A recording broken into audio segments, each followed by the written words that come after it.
What's up guys, welcome to Man About Cake. I'm your host Joshua John Russell. Wedding season is upon us, and every day this month I'm bringing you a different wedding cake. Today we're gonna start unconventional with one of my favorites, a croquembouche. Let's do it! Woo! That was the best thing that ever happened to me.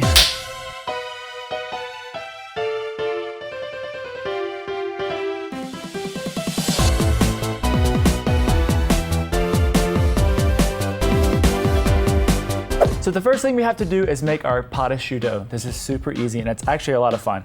So we're gonna get our wet ingredients in here. This is our water, our milk. We'll add our butter here. Room temperature is best, that way it melts pretty easily. And I've got my eye here up pretty high. And then we'll also add our salt and our sugar at this point. Now we're just gonna bring this to a boil. The watched pot never boils, so I'm not gonna watch it. Nobody look at the pot. Don't look at the pot, turn away. Turn away. And now, through the magic of filming, I hear bubbles. You hear it? Oh, that felt nice. Melt all my makeup off. All right, we're starting to boil.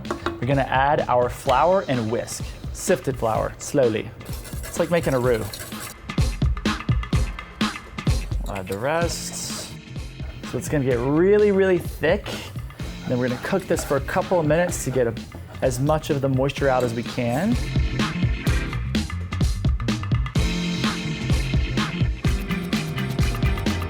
Alrighty, our dough is ready to go into our mixer. Just wait till you taste a profiterole filled with pastry cream. You're not even gonna wanna swallow it, you just hold it in your mouth. They're that good. So we don't wanna dump all our eggs in because they're cooked. So what we're gonna do is just add one at a time. Boop, plop, plop, plop. Traditionally, this is a French style wedding cake. I'm gonna Americanize it a little bit because we're actually gonna build it on top of a cake. They will hate this cake because this cake is not, it is not French. They will hate it. All right, a few more eggs, cooling her down.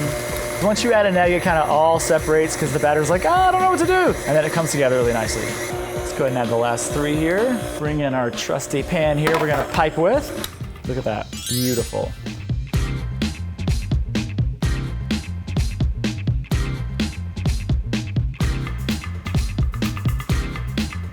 Alrighty, we'll get these guys in the oven, let them bake, and then we'll start on our cake. We're gonna break down an 8-inch round chocolate cake. I'm gonna fill this with ganache. Let's do the discus. Oh, you got it! That's the way we gotta do it from now on. All right, I'm gonna cut this guy in half too. I wanna get a lot of layers. It's gonna be a super decadent cake.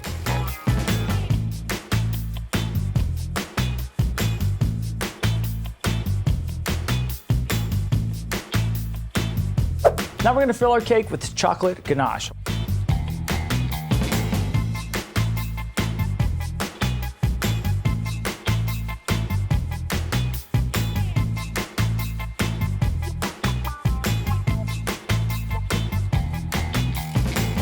All right, we're gonna get this in the cooler and get it super cold because I'm gonna carve out an hourglass shape.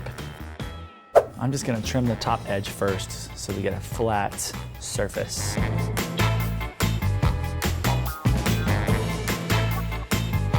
I'm just gonna cut in. When I get to the middle, I'll turn my knife and come back out. You know, my cake hero is Margaret Braun, and she does a lot of sculpted cakes like this. So this is an ode to Margaret, I love you.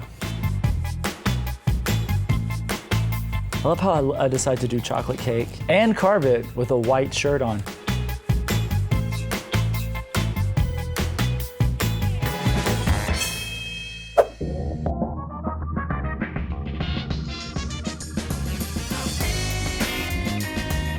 Now that the top is iced, because this is curved, I'm actually gonna just smear the buttercream up. And then we'll smooth it out with a little flexi scraper here.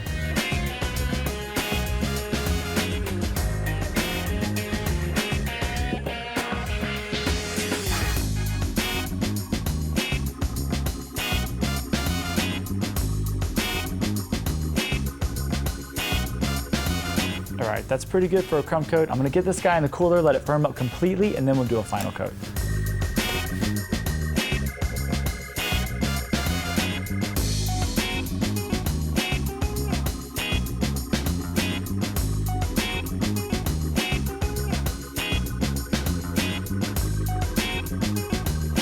All right, I'm gonna let this guy get super, super firm, and then we're gonna cut through this and make it super smooth. Welcome back to the 40th annual Miss America pageant. Now our profiteroles are done, and we're gonna fill them with pastry cream. You can make your own pastry cream, but I found this product here. It's just 2 steps. It's so easy and actually is really delicious, but you know I gotta add some Madagascar bourbon vanilla bean paste because it's my favorite. So I'm gonna fold that in first. Also, you get those nice little flecks. Makes it look like you used a real vanilla bean. Look at those little flecks right there. Vanilla beans. It makes everything better. Okay, so we're gonna do this on the bottom. You're gonna first make a little hole, get in there. These things are hollow. So I'm gonna gently squeeze, and you'll start to feel it getting heavy. So you can see the bottom sort of puff up. So if you have a rupture, easy, just clean it off. All right, now I'm gonna fill all my cream puffs. Now we're gonna cover the cake in teal fondant. I'm gonna roll this to an 1/8 of an inch thickness.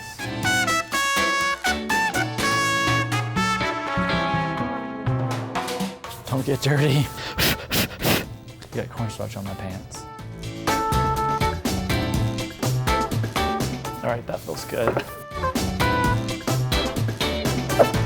Alrighty, this is gonna be a tough one to cover because of the shape. So the first thing we're gonna do is make sure we secure our top edge.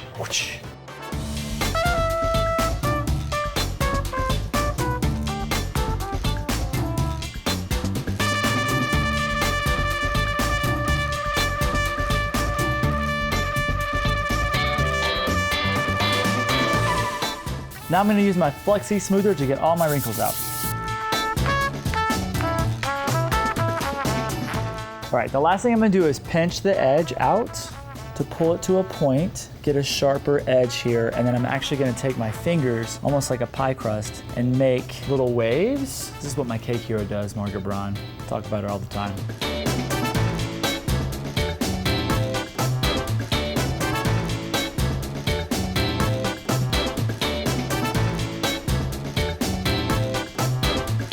So I'm gonna noodle this a little bit more, and then we'll airbrush some contouring on it.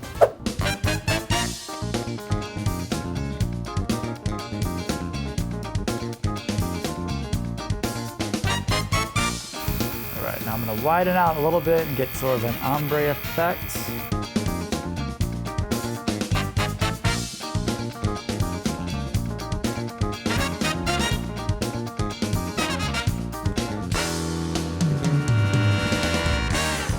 Okay, now it's time to build our croquembouche. Normally we would build this over a cone. I want it to be more of like a skinny tower, so I'm just gonna build it over a wooden dowel. So we're going to stick into the bottom here, spin it. She's gonna be tall. And then when I get there, I'm gonna pop it into the board. Now it's sturdy. So now we're gonna stack our croquembouche. I have a little bit of sugar and water that I've got on high to caramelize. So it doesn't crystallize, I have a little bit of water and a pastry brush that can wash the sides down if any sugar splashes up here. So we'll let that get boiling and get it nice and golden brown. I have my base of profiteroles here. I'm gonna put a few inside as well. We're not gonna glue these down because the heat of the caramel will melt the fondant.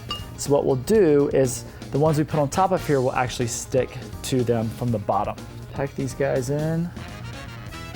And then from here, we'll build to our tower. So now our caramel is nice and caramelly. It has a really nice golden color. So what I'm gonna do is I'm gonna turn it to low so that it still stays liquefied. And I'm wearing gloves. This is very important. If you get this on your fingers, it is a finger life-threatening. So if I, for some reason, get a little sugar on here, I can go, ah, and take the glove off. And then the sugar's gone. That was so dramatic. And you only need to just touch a tiny, tiny bit. This stuff will stick immediately. So we're just gonna start building. I feel like a doctor.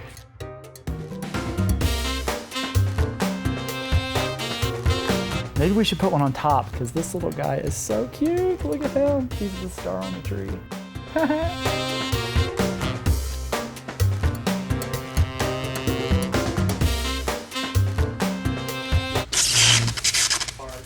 It happened. You okay, buddy? Yeah.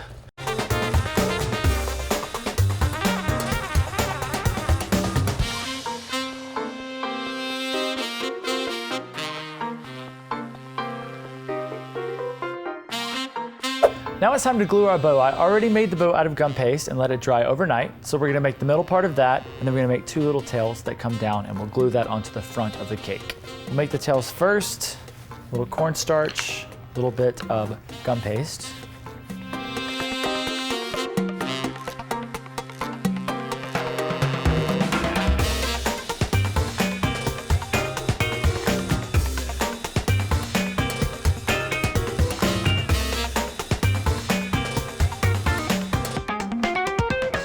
All right, now I'm gonna glue my tails on first with royal icing.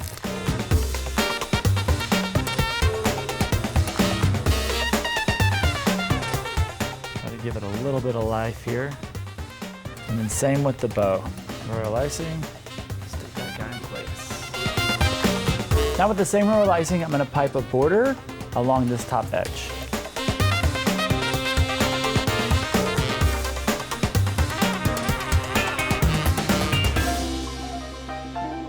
For the last touch, I'm gonna glue some profiteroles along that bottom edge with royal icing.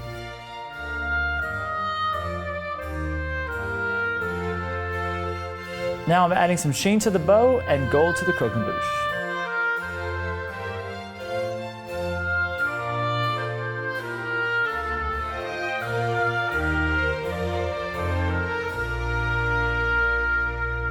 Our croquembouche wedding cake is complete, and I think she turned out super delicious. Hey guys, I put together my favorite wedding playlist. It's in the eye above me, and in the description box below, there's a 2018 wedding season survival guide, because you're gonna need it.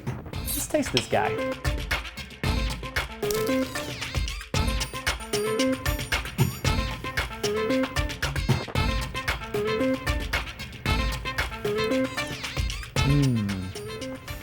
I'm so clean. I need a top hat. I got plenty of nothing. Making a croquembouche. Click the eye up there, and in the description box below, there's I'll put it in the eye above me, and I can't do it. Can't do it. I can't do it.